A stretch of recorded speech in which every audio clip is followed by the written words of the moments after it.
Welcome to my Sitecore Diaries, your ultimate guide to digital experience excellence, your go-to channel for all the things in Sitecore and .NET. So this is the video from XM Cloud video series. This may be the last video in from on this series. So we are going to see few important concepts in XM Cloud, which is going to help you in this XM Cloud certification exam. So I'm your host Jitendra Ghanekar. I'm in Sitecore Technology MVP 2024. I'm three-time Sitecore certified developer. I also completed XM Cloud certification. So we will straight go into the presentation mode and we will see few important concepts in XM Cloud product, and this will help you in the XM Cloud certification. So let's go.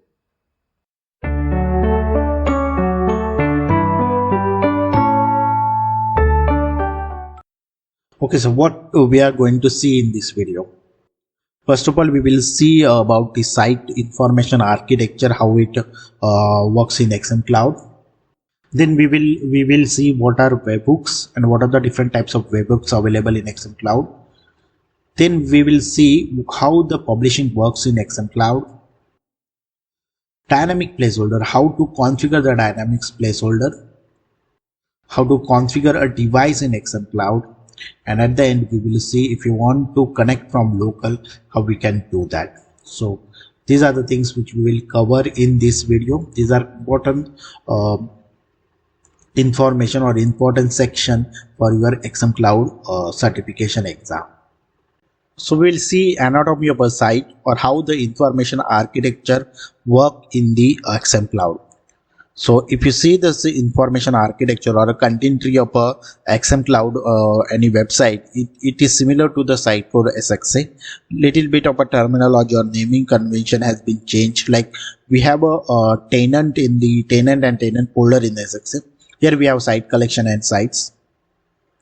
So sites are website grouping containers for sharing. So sites are under the site collection, and inside a site collection you can have a multiple site folders, and inside a sites folder you can have a site. So site, like here you have site A and site B, so that is a single website project for your project.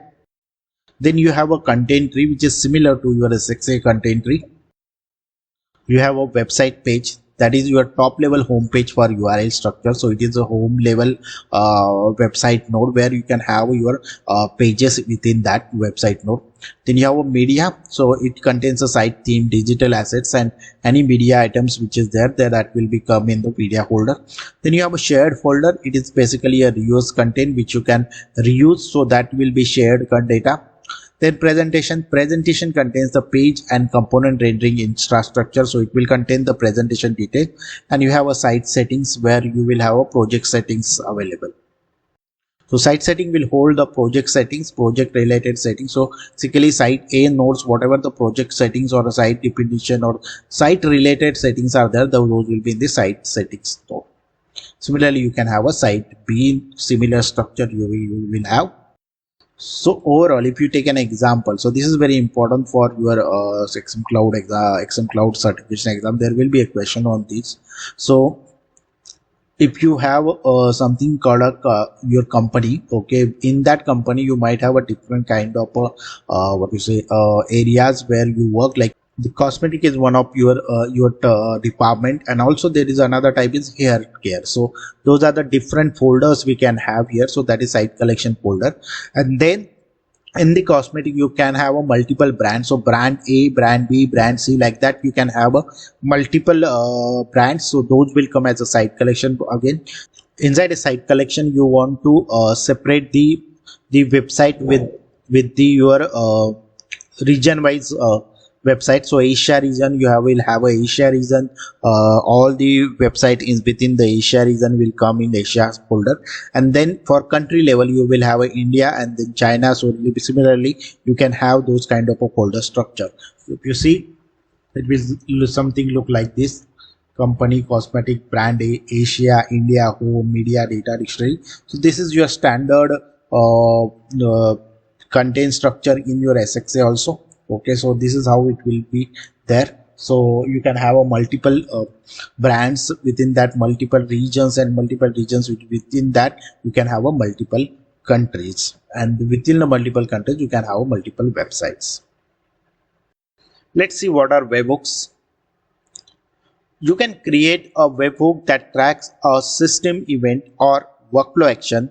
When a track event occurs or a workflow action runs, XMCloud sends event details in an HTTP post request to specified endpoint. The webhook request payload can be sent as a JSON or XML. Okay, so basically webhook is a configuration where you can configure a action endpoint. Okay, so whenever any event occurs or any workflow action change, then that event get triggered. Okay, so whatever whatever action you are provided in the webhook, that action will get triggered. Okay, so XMCloud basically sends the event details in a HTTP post request to whatever the endpoint which you have specified in that configuration, and it requests a payload can be sent as a JSON or a XML. So what are the different types of webhooks we can have? So we can have an event handler. So what is event handler? So you can receive information about a supported system event. So from this webhooks you can get information about a supported system event. So any events occur, supported system has any event occur, then the event handler your webhooks get called. Then you have a submit action.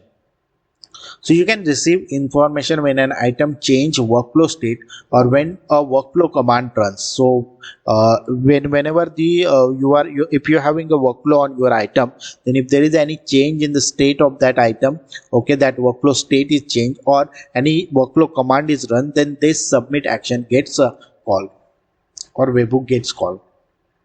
Then we have a validation action.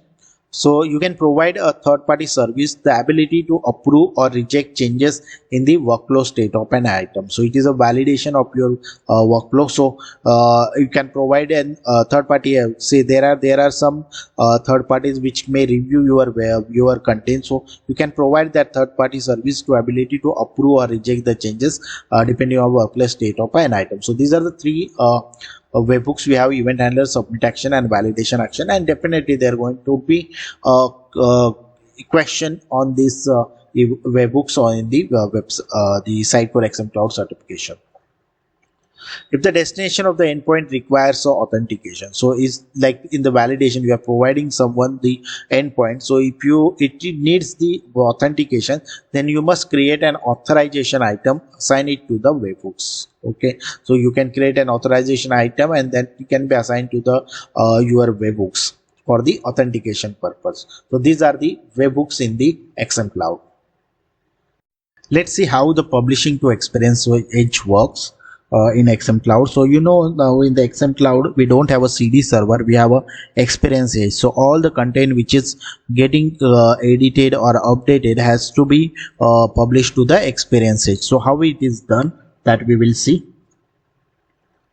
So first of all, when you have to publish to the experience edge, first of all you have to select the content and then it calculate the dependencies of that item. Okay, and then finally once it is done, when the publishing is done, the acknowledgement is said by the experience edge. So what are the options which we have? So item level you have a republish item, the way you know how republish work, and then you have a smart publish. So here how the smart publish work, it compares the revision ID of an item of the CM instance to the revision ID of a same item in the edge. So the item which is getting published gets a revision ID. Okay, so whenever it is getting published, that revision ID will change. So it always check that revision ID. If it is same, then both the revision IDs are same, then the item isn't published. Then publish site. So for the publishing site, if you want to publish the site, then you have a three options: incremental, which is the most efficient way for publishing. Then you have a smart publish, which can take longer because it always compare your item publish revision ID, so it may take time. And then you have a pre-publish where everything get published, which is never an advisable. So those are the options, and a similar option which you have in normal Sitecore XP or XM also. Now there are some publishing tasks performed in the Sitecore XM Cloud. The first is calculating the additional entities to the publish. So whenever you are selecting an item, it calculates the dependencies, right? So whenever you are publishing any item, so what are the additional entities to publish along with that item, that get calculated. Then it calculates the dependencies, what are the different dependencies it is having. Then this publishing pipeline resolve those dependencies. Then there is an option that whether there are some items which are old or expired, which they need to delete it. So those things it gets calculated. So these are the 4 activities which happen when the publishing pipeline task in the XM Cloud. So how the publishing works actually, when you publish any item, so when you publish an item, the system queries age to find all other items that depend on that item. So whenever you are publishing something, it queries the age. Okay, so you are publishing onto the experiences.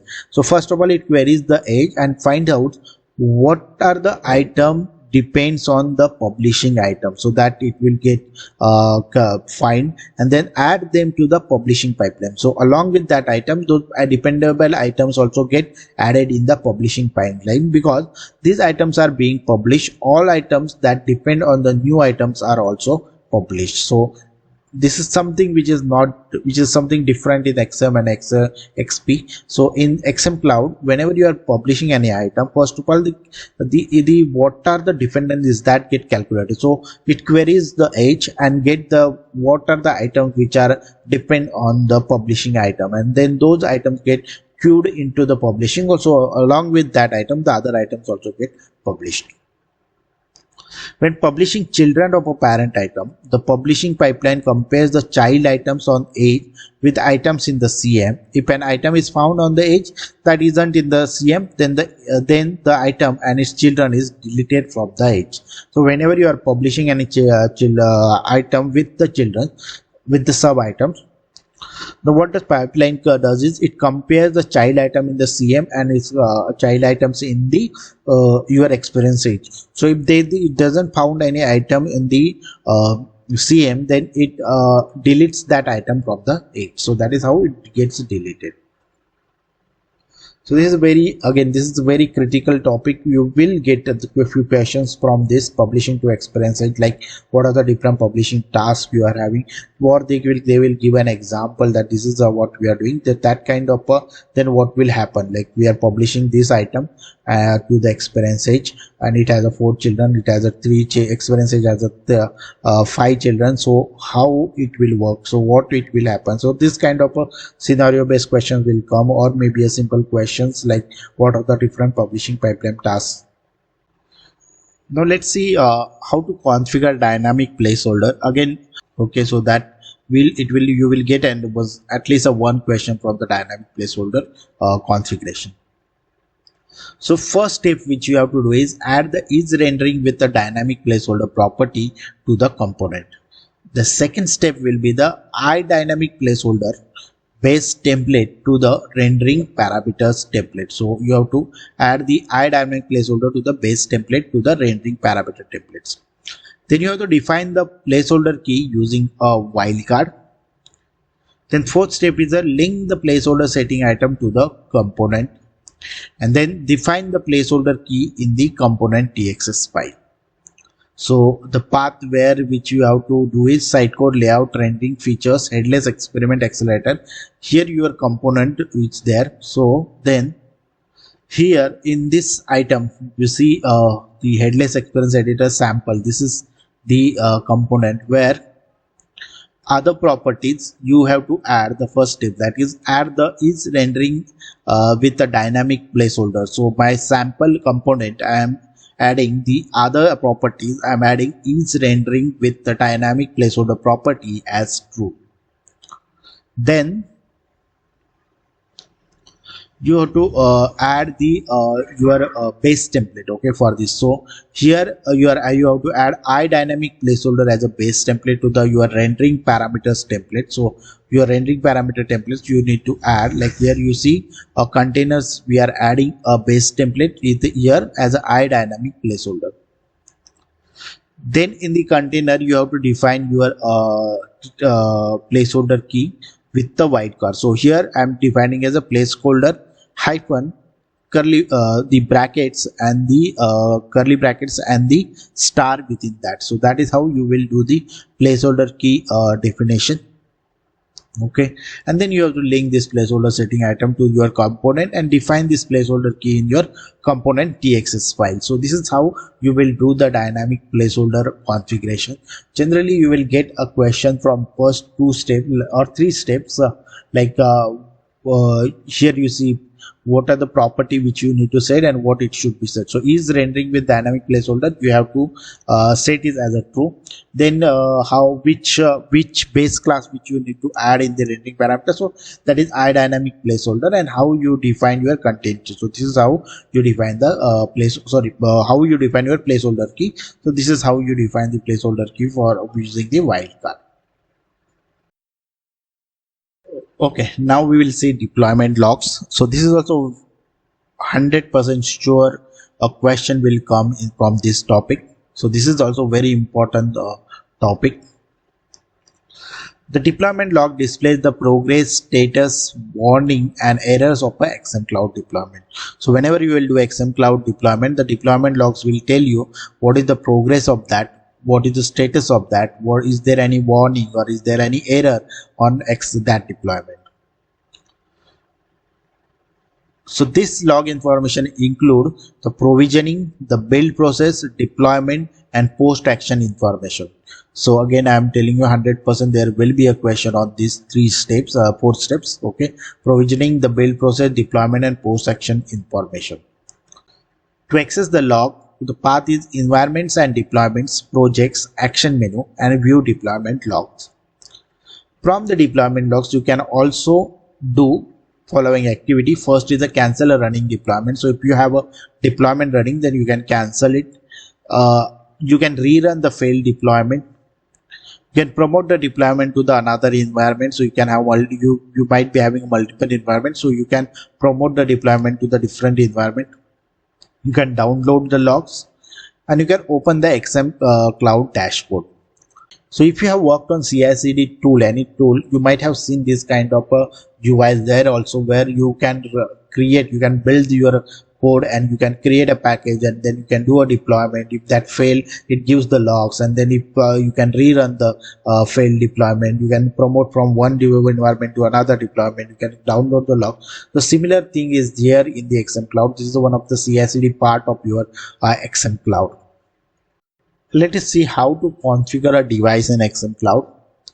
So if you want to configure the device in XM Cloud, then you have to go to this path: Sitecore System Settings, Foundation, Experience Accelerator, Horizon and Devices. So you can configure a device width. So it set the width of the simulated device in pages and the unit of measure is a pixel here. So you can set the device width. Then visibility. So you can mark it as a disable. If make this type of device unavailable for the selections, you do not want to available this device, then you have to make it disable. Fix makes this type of a device available for selection at the top of the content area. And the last one is the optional, and make this type of a device available for selection from a list at the top of the content area.